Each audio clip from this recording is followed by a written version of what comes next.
નમસ્કાર દર્શક મિત્રો, આપ જોઈ રહ્યા છો HK ન્યૂઝ. તો જોઈએ આજના મહત્વના સમાચારમાં. સાબરકાંઠા જિલ્લા પોલીસ વડા દ્વારા જગતજનની મા અંબિકા માતાજીના મંદિરે ધજા ચડાવવામાં આવી. પ્રાપ્ત વિગતો અનુસાર આજરોજ તારીખ 7/9/2025 રવિવારના દિવસે વર્ષની મોટી પૂનમ એટલે કે ભાદરવી પૂનમના દિવસે શ્રી અંબિકા માતાજી મંદિર ખેડબ્રહ્મા ખાતે સાબરકાંઠા જિલ્લા પોલીસ અધિક્ષક અને પોલીસ સ્ટાફ દ્વારા ધજા ચડાવવામાં આવી હતી.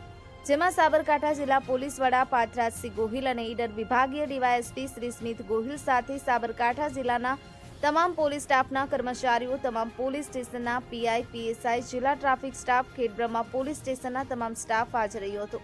ડીજેના તાલે તમામ સ્ટાફ ગરબામાં જોડાયા હતા અને મા અંબાનું સંપૂર્ણ પરિસર બોલ મારી અંબે જય જય અંબેના નાદ સાથે ગુંજી ઉઠ્યો હતો અને જિલ્લા પોલીસ વડાએ ધજા ચડાવી મા અંબાના દર્શન કરી આશીર્વાદ પ્રાપ્ત કર્યા હતા.